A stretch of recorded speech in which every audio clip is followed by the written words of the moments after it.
सभी को जय जय सिया राम। आज हम भक्तमाल कथा में कथा सुनेंगे राजा अम्बरीश की भक्ति। जब भगवान भक्त के ही अधीन हो गए। इस संसार में शक्ति बहुत लोगों के पास होती है, राज्य भी बहुतों के पास होता है, ज्ञान भी बहुत लोग प्राप्त कर लेते हैं, लेकिन भगवान का हृदय वह केवल एक सच्चे भक्त को ही मिलता है। आज की कथा केवल एक राजा की नहीं, ये कथा है उस भक्त की जिसने स्वयं भगवान को कहने पर मजबूर कर दिया कि मैं अपने भक्तों के अधीन हूं। कल्पना कीजिए, एक ओर है महान तपस्वी, तेजस्वी, क्रोधी ऋषि दुर्वासा ऋषि, और दूसरी ओर एक शांत विनम्र भक्त राजा अम्बरीश। अब प्रश्न उठता है, कौन अधिक शक्तिशाली होगा, एक महान ऋषि या एक भक्त? दुनिया कहेगी ऋषि, लेकिन भगवान ने कहा नहीं, मेरा भक्त। और आज हम समझेंगे आखिर भक्ति इतनी महान क्यों है, भगवान अपने भक्त के लिए इतने संवेदनशील क्यों हो जाते हैं, और क्यों क्रोध सबसे बड़े ज्ञानी को भी गिरा देता है। बहुत समय पहले सूर्य वंश में एक महान राजा हुए हैं, राजा अम्बरीश। उनके पास धन था, सैन्य था, वैभव था, असंख्य सेवक थे, लेकिन आश्चर्य की बात यह थी कि उनका मन इन सब में लगता ही नहीं था। वे घंटों भगवान विष्णु का ध्यान करते थे।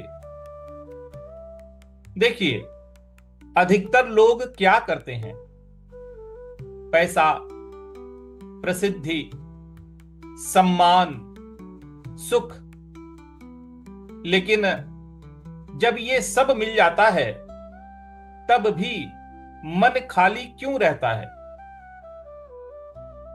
क्योंकि मन की भूख संसार से नहीं भरती। मन को शांति चाहिए, और वह केवल भगवान से मिलती है। राजा अम्बरीश ये सत्य समझ चुके थे। शास्त्रों में आता है, उनका मन भगवान के चरणों में, वाणी भगवान के गुणगान में, कान भगवान की कथा में, हाथ मंदिर सेवा में लगे रहते थे। वे राजा होकर भी स्वयं मंदिर साफ करते थे। आज इंसान थोड़ा सा बड़ा क्या हो जाता है, अहंकार आ जाता है, लेकिन सच्चा भक्त जितना बड़ा होता है उतना ही विनम्र होता जाता है। फल से लदा हुआ वृक्ष झुक जाता है, उसी तरह भक्ति से भरा इंसान भी झुक जाता है। राजा अम्बरीश विशेष रूप से एकादशी का व्रत रखते थे। अब बहुत लोग सोचते हैं, क्या भगवान भूखे रहने से खुश होते हैं? नहीं, व्रत का अर्थ केवल भूखा रहना नहीं है। व्रत का अर्थ है मन को भगवान के पास ले जाना। जब इंसान हर समय केवल खाने, कमाने, भोग और इच्छाओं में लगा रहता है तो उसका मन भारी हो जाता है। एकादशी हमें याद दिलाती है, तुम केवल शरीर नहीं हो, आत्मा भी हो। इसलिए उस दिन मन शांत करो, भगवान का नाम लो, कथा सुनो, भीतर उतरने की कोशिश करो। राजा अम्बरीश यही करते थे। एक बार राजा अम्बरीश ने पूरे वर्ष का विशेष एकादशी व्रत किया। अब आया द्वादशी का दिन। व्रत खोलने का समय निकट था और उसी समय अचानक महल में प्रवेश हुआ दुर्वासा ऋषि का।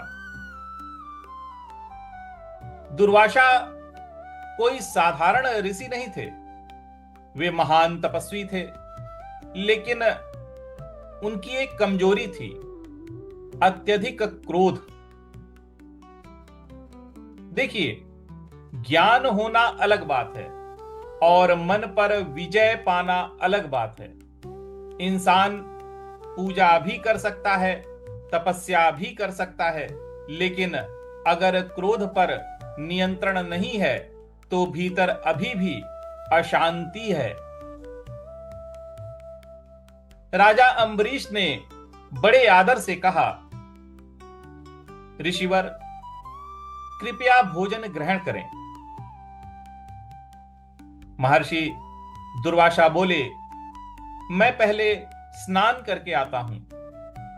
और वे नदी की ओर चले गए। अब समय बीतने लगा। द्वादशी समाप्त होने वाली थी। यदि व्रत समय पर नहीं खोला जाता तो दोष लगता है, ऐसा माना जाता है। लेकिन यदि ऋषि से पहले भोजन कर लेते तो ये अपमान माना जाता। अब क्या करें? धर्म संकट आ गया था। जीवन में कभी कभी ऐसी परिस्थितियां आती हैं जहां दोनों रास्ते कठिन लगते हैं। असली परीक्षा यही होती है। महल के ब्राह्मणों ने कहा, राजन, आप केवल जल ग्रहण कर लीजिए, ये भोजन भी नहीं माना जाएगा और व्रत भी पूर्ण हो जाएगा। राजा अम्बरीश ने भगवान का स्मरण किया और केवल जल ग्रहण किया। कुछ समय बाद दुर्वासा ऋषि लौटे। अपने योग बल से उन्होंने जान लिया कि राजा जल पी चुके हैं। बस उनका क्रोध भड़क उठा। उन्होंने कहा, अम्बरीश, तुमने मेरा अपमान किया है। क्रोध इंसान से क्या कराता है? जहां प्रेम था वहां शत्रु दिखाई देने लगता है। जहां सम्मान था वहां अपमान दिखाई देने लगता है। क्रोध वास्तविकता दिखाता ही नहीं है। क्रोध केवल अहंकार दिखाता है। दुर्वासा ऋषि ने अपनी जटा तोड़ी और उससे एक भयंकर राक्षस उत्पन्न हुआ। पूरा महल कांप उठा। लोग भयभीत हो गए, लेकिन राजा अम्बरीश वे शांत खड़े थे। जिस इंसान ने भगवान को पकड़ लिया उसे संसार का डर नहीं रहता। जैसे ही राक्षस अम्बरीश की ओर बढ़ा, उसी क्षण आकाश में दिव्य प्रकाश हुआ और प्रकट हुआ सुदर्शन चक्र। उसने पल भर में उस राक्षस को भस्म कर दिया। लेकिन बात यहीं समाप्त नहीं हुई। अब सुदर्शन चक्र दुर्वासा ऋषि की ओर बढ़ा। दुर्वासा भयभीत होकर भागे। पहले गए ब्रह्मा जी के पास, लेकिन ब्रह्मा जी बोले मैं असमर्थ हूं। फिर वो गए शिव जी के पास। शिव जी बोले भगवान के चक्र को मैं नहीं रोक सकता। अंत में वे पहुंचे भगवान विष्णु के पास। दुर्वासा बोले प्रभु मुझे बचाइए। तब भगवान विष्णु मुस्कुराए और बोले हे ऋषि, मैं स्वतंत्र नहीं हूं। मैं अपने भक्तों के प्रेम में बंधा हूं। मेरा हृदय मेरे भक्तों में रहता है। तुम्हें बचना है तो अम्बरीश से क्षमा मांगो। सुनिए, ये बहुत बड़ा रहस्य है। भगवान को शक्ति से नहीं जीता जा सकता, लेकिन भगवान को प्रेम से पाया जा सकता है। दुर्वासा वापस लौटे। उन्होंने देखा राजा अम्बरीश अभी भी वहीं खड़े थे।